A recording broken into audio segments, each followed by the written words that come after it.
In one of my previous videos, I explained that Mayor Frey literally stands between Uber and Lyft drivers achieving their goal, right? Stepping into their worth in Minneapolis. And then you also had Governor Frey who vetoed the decision. So a combination of Frey and the governor, why are they holding off? Who has been filling their coffers with money? Who is supporting them politically, right? Why are they so hesitant to allow drivers to step into their worth? I mean, we're talking at least minimum wage, right? The below minimum wage, and still he comes up with bullshit excuse after bullshit excuse. I don't have time for people like this. I really don't. They're hesitating. They're buying time. We have to wait for data. We're conducting surveys. Stalling while drivers are hurting. It's unacceptable, Mayor Frey. And guess what? Drivers in your city will vote, right? So he needs to pay very, very close attention quickly, right? I don't have much time here. We're not going to play this stalling game. And I highly suggest, listen up, Minneapolis, bring the fight to his doorstep. Expose him. You need the banners. You need the pictures. You need to have banners outside on the street of Frey and the governor. Why are you denying us our minimum pay? Right? You got to make him look weak, because that's what he is. Cannot make a decision. They are, believe me, they are protecting these companies, because these companies are putting big donations, big dollars into their campaigns. Your goal, Minneapolis, you got to change a little bit of the strategy and a little bit of the course. You're banging the drums. You're doing a great job. You're going out there and doing the protest, but you got to mix it up. You have to, it's like a boxing fight. You got to mix it up when it comes to, okay, this, in these 2 weeks, we're going to do this. After those 2 weeks, we're going to do this. Right now, you need to get the Frey and the governor, what is his name? I think Waltz. You need to get the pictures up there, right? You need to hurt them politically. You need to expose them. They are weak. Just put it there, Frey and Waltz are weak. They are unable to make decisions. They are stalling. You get my direction there.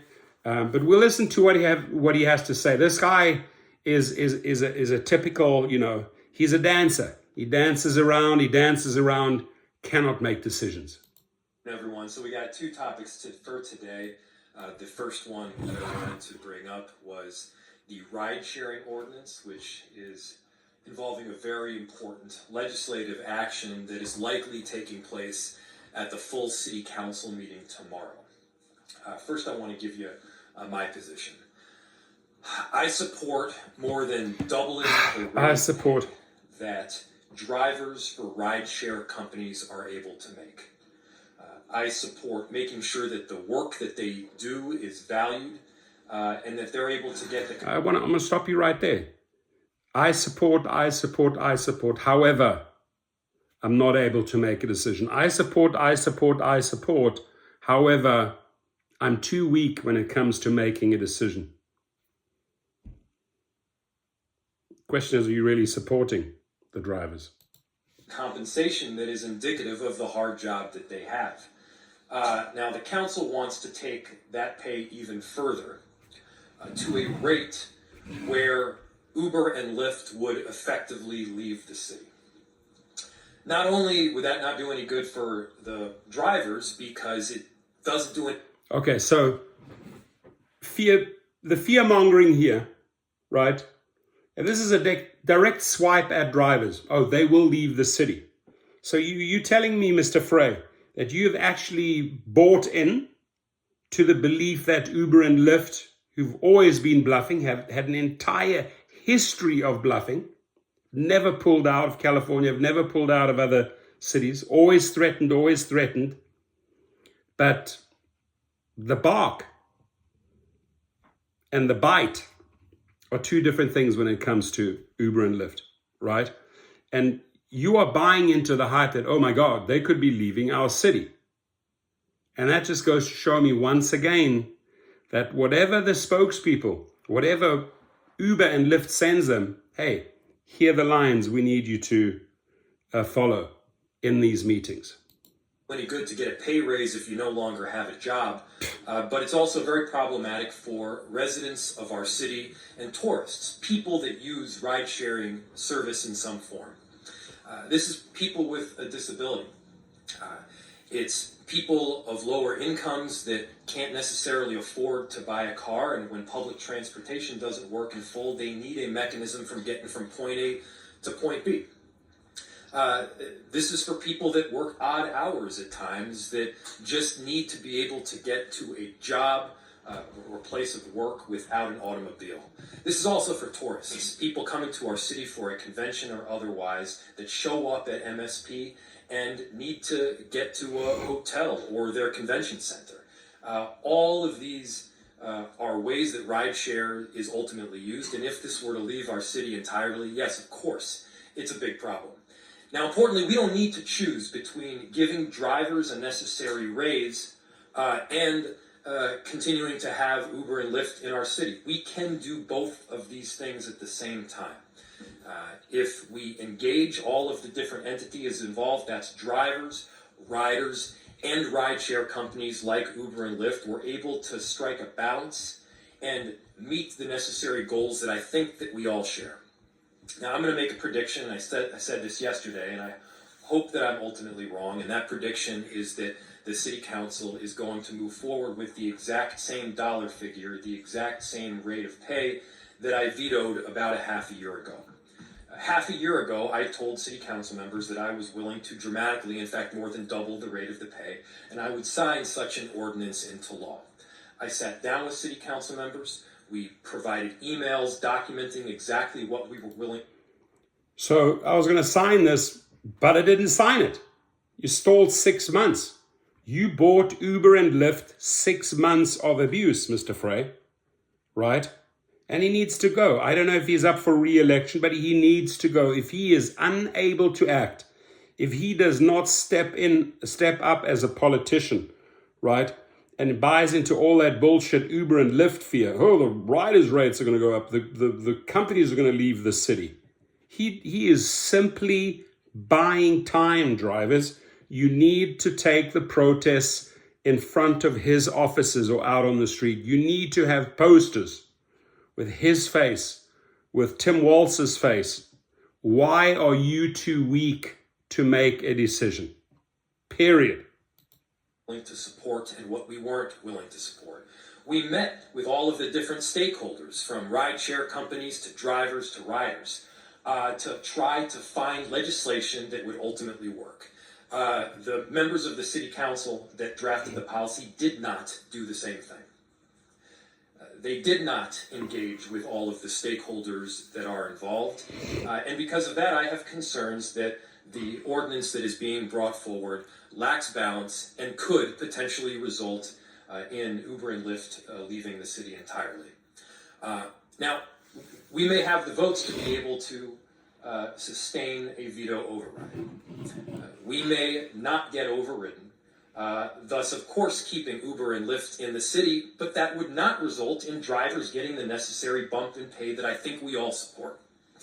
So rather than have this back and forth ordinance put forward, followed by veto, followed by override or not override, we could agree to agree on both increasing the driver pay, in fact, more than doubling the rate of pay, and keeping this very important service in our city. This is what public service is all about. It's about balancing a bunch of different interests for the sake of the ecosystem that is the city of Minneapolis. And so that's what I'm pushing for right now. That's what I'd like to see. I don't know if legislatively we're going to be able to get there, but I just want to call out ahead of time that there is a route to do this right. With that, I'll open it to any questions you might have. Mayor, what's your response to folks who say that Uber and Lyft have maybe sort of pressed before in other cities and that they're going to keep pressing? The city of Minneapolis should just move forward with this. It's important to look at the specifics that have happened in other cities, and In some instances, we've had ordinances that have passed followed by some form of change in the law or preemption from the state. Obviously, that could happen here as well. You know, the city council could pass an ordinance that's vetoed by me. They could override my veto. Uber and Lyft could leave the city, and a month and a half later, the state could preempt us by lowering the rate of pay that the city council had since authorized. And then, of course, Uber and Lyft would come back to the city. The important thing here is I think the conversation has been made far too simplistic. This is not about do you support driver increase in pay or not support driver increase in pay. I think we would all agree that there is a rate out there. We can argue about what the rate is, but we can all agree that there is a rate out there at which the ride-sharing companies will say, this no longer works, we're losing substantial money, we're out. I say that not because I care about Uber and Lyft's bottom line, I don't. Oh, okay. I say that because I don't care about their bottom line. You've been so well prepared, you've been so well prepped, and you've basically just showed us what you actually care about, right? Very, very obvious. He's a slick politician, but he is very transparent. I do care about having this service in the city. I do care about getting drivers paid more money. And I do care that the service itself is actually affordable to people that need it. There are other cities throughout the country where the median salary of riders is 15% above the area median income. What we've seen here is that the average annual take home for riders is about 15 to 20% below the area median income. So in other words, low-income people are using rideshare more often in the city of Minneapolis than they are in other places. Additionally, and I've said this before, we need to be making our decisions based on data. We can't be making assumptions. We need to be making these decisions based on data. In the coming week or two, we need to make these decisions based on data. Same words used 6 months ago, by the way. And 6 months ago, they were sitting on a treasure trove of data. Tons and tons of data for them to analyze, right? Tons of data that Gridwise or any of these companies supplied. 6 months forward today, we still have to look at data. Frey, this is where you lose. This is where you lose us, because this is just a blatant, flat out lie in the media that you sort of like, we need to pool, we need to look at some data. The data is in. The take rates have set new records for Uber and Lyft, what they are taking, what the driver receives. You're trying to tell me you're not able to do the very basic math, right? Rider pays, driver receives in Minneapolis, in Twin Cities. It's all there. Stop making excuses. Like in the very near future, the state of Minnesota will be issuing a whole boatload of data. That's already there. That gives real analysis and information about how much drivers are actually making, where they're making that money, and potentially how to better craft an ordinance around it. We should use that data in creating an ordinance.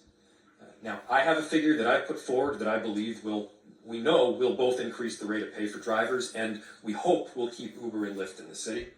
And I can guarantee, so I have a figure that I'd like to put forward. And by the way, this is the maximum that Uber and Lyft are willing to pay. You are so see-through, kid. You are such a novice, such a young, novice, silly politician, right? I have a number in mind. Dara, by the way, emailed me that number, right? This is the maximum. Lyft, this is the maximum we're prepared to ride. If you can't stick to those lines, right? Don't expect any campaign money. You want to know how the game is played? That's exactly how it's played. But again, the data is about to come out. The data is about to come out. The data is about to come out. You had all the data in the world 6 months ago. You had all the data you need today. It's about to come out.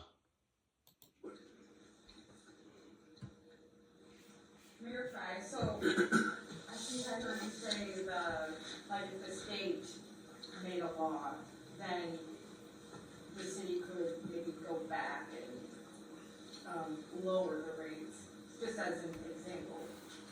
But I guess my question is about the state and how much influence that task force was created. How is that shaping what's going on now? So I'm not suggesting that the state would make a law and the city could go back and change it. That could happen. The state could preempt local municipalities from enacting their own ordinances in this field of work. So in other words, the state could set the dollar amount per mile and per minute, and then cities would have to follow suit. So what I'm suggesting is it's possible that the city council could pass an ordinance, override my veto, enact a policy here. Uber and Lyft could then move out on the effective date that is April 1st, and then a month and a half later, the state could, I'm not saying they will, they could preempt the city from the ordinance that they had just passed. They would have precedent, they would have authorization to do that because of the state. I'm not saying that's going to happen, I'm saying that has happened. That wouldn't be Uber and Lyft going back on their word. That would be a different set of circumstances that would result in them coming back into the city. And what I'm suggesting is we can pass an ordinance that's thoughtful here. We can engage all of the stakeholders. Again, and I need to make this very, very clear, I support more than doubling the rate of pay for drivers. Do it. I'll say it again. I support more than doubling the rate of pay. Don't talk about it, do it. If the city council were to pass such an ordinance, I would sign it immediately into law. Okay, your word. Increasing the rate of pay for drivers throughout the city and keeping this important service in our city. And again, we've talked before about how important rideshare service is to people in the city. It's not just getting drunk people home from the bar on a Friday night. That's part of it. But it's also social services that utilize vouchers to provide low-income people and people who they need help. They provide them vouchers so that they're able to get to the service they need.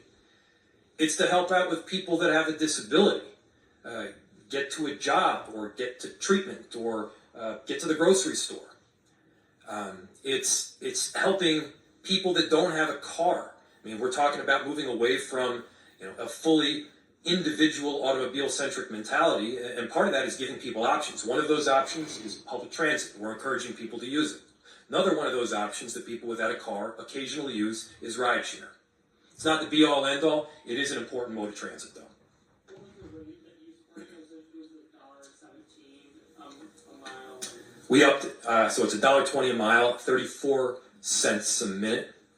And again, I said to the city council members nearly half of a year ago that I would support more than doubling the rate. What I wouldn't support is an ordinance that they moved forward without actually engaging the parties involved. You got an email from Lyft just this morning, I believe, Really? that said that the information that the council has been putting out there is blatantly false. I'm not sure if that was the exact quote, but it was pretty close.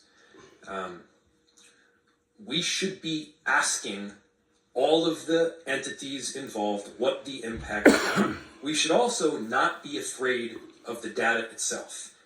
And finally, we can't be operating exclusively in a political realm. If this is about helping people, if this is about getting drivers an increase in pay, we have the ability to do that. What I could imagine happening is that they put forward the rate that I've already said I would veto. I vetoed it, just like I said I would, many times, in writing and verbally. And then they aren't able to override my veto, and rather than taking the steps to help the drivers out that they claim to want to help, they just call it a day. So rather than we shouldn't have people sitting on their hands. We should have people working to find common ground and passing policy that helps the people that we all purport we want to help. I'm sick of the politics. So why I'm making this prediction? Sick of the politics is all you're doing. You're playing politics. You've been playing politics for 6 months. You've been jerking thousands and thousands of people around. You have everything and more you need to make a decision, but you're playing politics. Right now is I hope I'm wrong. I hope I'm wrong. But there's no way that they're going to be able to blame me for a lack of a wage. I'm not going to blame me. I'm not wrong. I tried everything, but I couldn't make a decision. Increase for drivers when they're not able to talk and negotiate and work with the rideshare companies that are here in the city.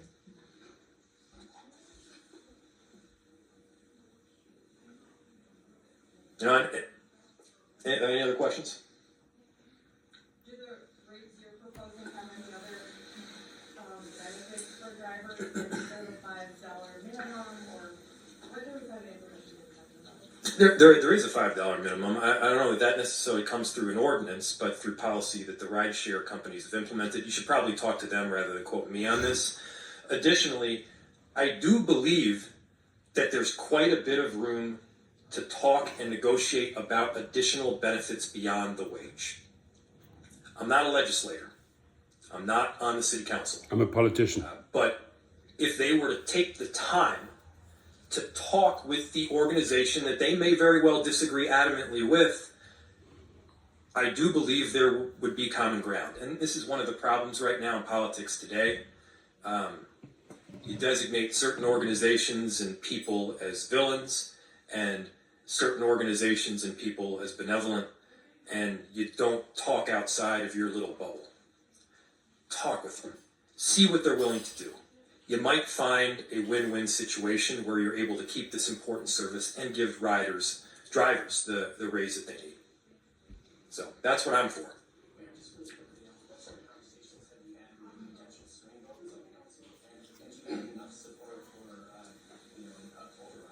I'm not going to speak for members of the city council, and I don't want to provide information that they should probably be providing themselves. But I appreciate the question because it's probably the right one to ask. There's been clarity of purpose since day one on this, and I know so much of the coverage has been reduced to do you support. A lot of the coverage, this is not your fault, but it's been, do you support drivers or not? Again, we do. And we've taken the necessary steps to make sure that there is an ordinance that is put forward or could be put forward that more than doubles their pay and keeps this important business in the city. Any other questions? We're going to take a couple minutes to regroup for the next. Yeah, regroup. We've regrouped for 6 months, man. That's your face right there. I'm rather confused and I cannot make any decisions. Man, sweet talker. What a weak individual. I don't care if you're fucking Democrat or Republican. You're a weak politician and you're not able to make decisions. Drivers, you need to jump on him. You need to pounce on him. You need to put his face, Waltz's face, all the people, right, that are not able to make decisions after 6 months and they have all the data that they need. History of data. Last 6 months of data. You need to call them out for who they are. They're ineffective, they're incapable, and they're playing the middle because they don't want to upset Uber and Lyft. And they have difficulties. Again, they're having a lot of difficulties making the big decisions, right? So your comments, please. Would love your feedback. Minneapolis, rise up.